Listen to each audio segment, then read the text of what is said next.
Hi, everybody, and welcome. Today's Monday, the 14th of July, here in the hot and humid Northeast part of the country. Thank you for joining us. We're continuing on with our title this month, The Many Faces of Fear. And I think today our host Ellen's going to talk about fear of what other people think. Is that true, Ellen? Do we get fearful about whatever other people think? I know you know that. We all go through it. We all have gone through it, going through it, or will go through it. But definitely something that even as children, children, when you begin, like I would say, once you start having the sense of who you are around 6 or 7 years old, you start thinking about what other people are saying or thinking about you, and it starts in school.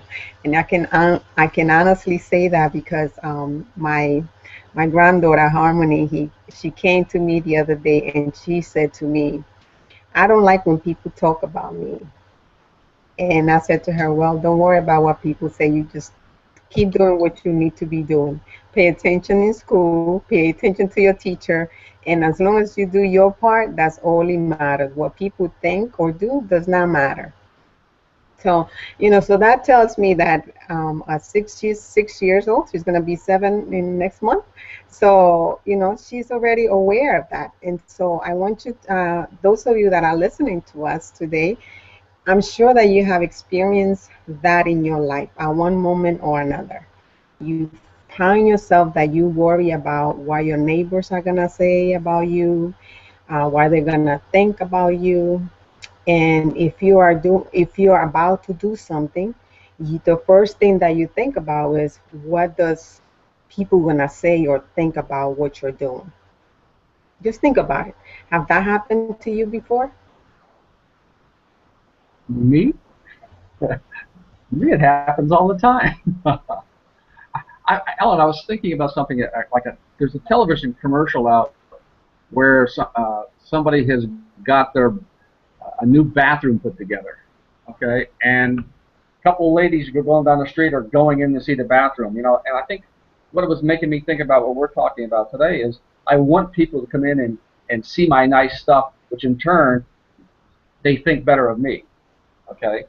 So I think that has to do with it too. Is I want some new. I want you to see my new stuff, and then you say you like my new stuff, and then you're feeling better about me, thinking about me. I can use that as my personal. Does that fit? Yeah, yeah, definitely. But a lot of times the reason why we bought it today is because that is, worrying about what people say or think about you. That is another fear. Notice that say worry. So worry is another phase of fear. We fear that something bad is going to happen, and immediately we begin to to create a story of what everybody else is going to think if we do something, whether it's positive or negative. And a lot of times when we're about to make a change in our life, especially those that are very close to us, our families, because they care so much of us, they immediately will say something to you.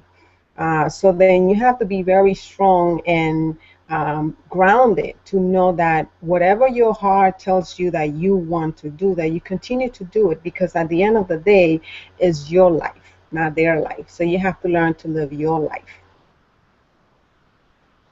I'm thinking too that maybe the people that are closest to us like repeat the things to us, like maybe, gee, I'd like to get a new job, or I'd like to start a business, or I'd like to buy a bigger house, and then sometimes they come back to us and they tell us things in the vein of trying to protect us. Oh boy, if you bought a new house and you lost your job, or if you went out and started this business, how would you be able to take care of your family? They think they're trying to help us, but they're not really helping us. And exactly what they're doing is increasing the fear, okay? Because we already have our fears of as humans, we want to feel secure. We want to feel security, and a lot of times we think that having a job that we will get a check every week is gonna keep us secure. But even the job is not secure because you know what? When the job, you as an employee. you have to understand that you are an expense to any company. And so if a company has to cut back and their business is not doing that well, they will cut you, not necessarily because they don't want you, but because it's something that they need to do to cut back on costs. And so even a job is not secure. So then when you are about to embark something new, whether it's a business opportunity or a new business that you want to start that you have always wanted to do, or maybe you have a job and you want to start your business on a part-time basis, whether creating whatever it is that you want to create. So you want to still go forward, not allow anybody to stop you from moving towards your goals and your dreams. Because at the end of the day, you have to think, what's going to make me happy? What's going to make me feel fulfilled or that I'm living in purpose? That's very important, I think. And otherwise, if we allow ourselves to let worry and what people are saying or thinking about us, if we allow those fears creep on us, what's going to happen is that it stop us from doing what we really want to do. Okay, and what I say, what you really want to do is no matter what it is, no matter how small, how big, the project is. What matters is that is your heart desires, and you must honor your heart desires. And when you honor your heart desires, you feel alive, you feel empowered, you feel inspired, you make a difference in your life and those around you without even doing nothing for them, just by doing something for you. Ellen, some of these friends are basically injecting doubts into our mind about our ability to be successful in something. How do we combat that? I mean, if it's family, we're living maybe in the same house with us, with a spouse or something that is a little bit on the negative, and yet we have, we think we could do something like this, but they're injecting doubts in our mind. How do we combat that in our own mind? That is very good question, because you mentioned doubt, and doubt again is another face of fear. Okay, doubt is very powerful, um, because that doubt will stop us from seeing the real thing that we want to do. It will put all the negativity, instead of us focusing on the great things that can happen, we focus on the negativity. So one of the things that I would suggest for you to do is do the if game. What if I do this and everything turns out the way I wanted to do it?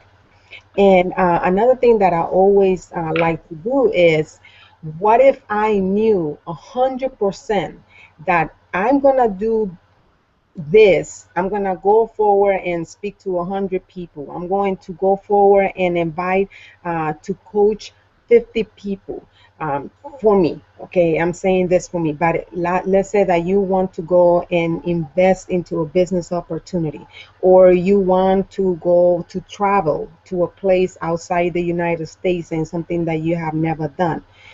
Just think of this question: what if I knew that no matter what, whatever I do, I am not going to fail? The only way that we can fail is if we don't go for it. If we don't go for it, if we don't work towards it, that's the only way that we fail. But as long as we working towards our goals and dreams and living the life that we want to live, you're not failing. You're just learning, because at the end of the day, it's a journey that we're living in this lifetime. It's a journey of learning and growing.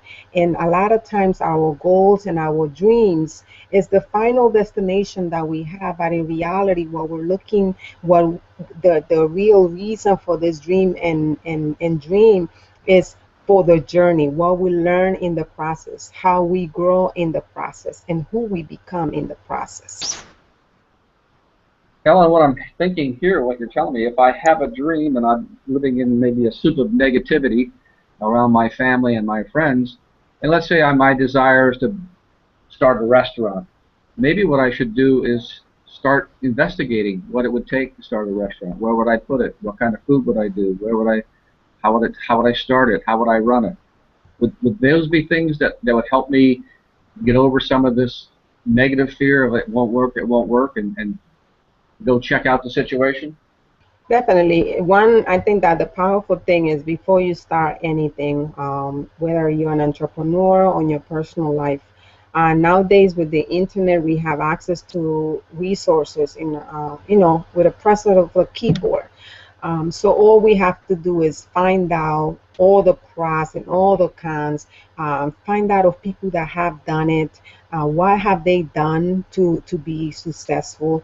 Now we have YouTube videos that show us how to do things. So the possibilities of failures are really small in comparison to before that we didn't have the access of the internet as we do today, which provide us with so much resources.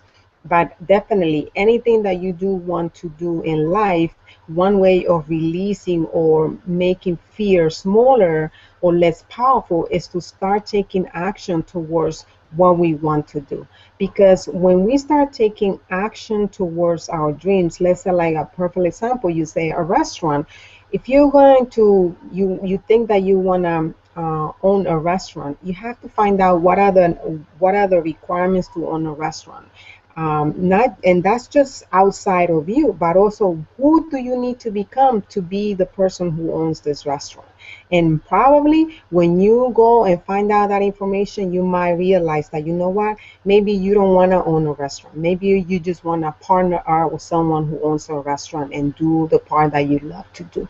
So the most important thing about this whole process is that you will realize that the fear is still going to be there. It's never going to go away.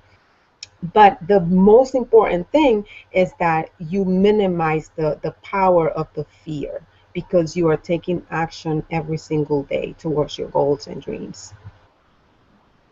So I think what I heard you say there a little bit. If it if the fear is the only thing in your mind that is overpowering you, if you can learn something about what, in this case, a restaurant, and start to begin to learn about what it would take to become successful, now you're having some faith that it could happen for you, and you can balance out the fear with faith, and ultimately, hopefully, the faith will be stronger than the fear. That's right. That is true because, and what I wanna leave you with is just think about this. Think about the question that I asked you to ask yourself. If I knew 100% that no matter what, I won't fail, will I do this? That's the number one question. The other question that you have to, not a question, but the other thing that you must know is that great people are great not because they successful, but because they have been able to overcome their fears. They have had the same or similar fears as you and me have. What makes them great is the fact that they don't let those fears stop them from achieving the goals that they want to achieve, and that's what makes them great. And they do experience the fear of what other people gonna think. They worry about finances, they worry about their family, they have all the worries that we have. We all humans, we have the same emotions. The only difference is how we deal with it. What do we do to overcome those emotions? I think that just about does it. Perfect. Say goodbye, Ellen. We will Uh, see you all next week. We will see you all next week. I'm sorry. We'll see you all next week on the 21st. Now say goodbye, Ellen. have a good day, and I thank you for listening and for sharing the videos with your friends. Like us on Facebook, make comments. If you have any questions, join our club of uh, fears, like tell us what kind of fears you have. And so we can have a conversation. And at the same time, we can become more aware of all the other fears that we might not even be thinking about. So we can come up with some solutions or tips that might help you overcome them. So thank you so much and have a wonderful week. And we'll see you next week.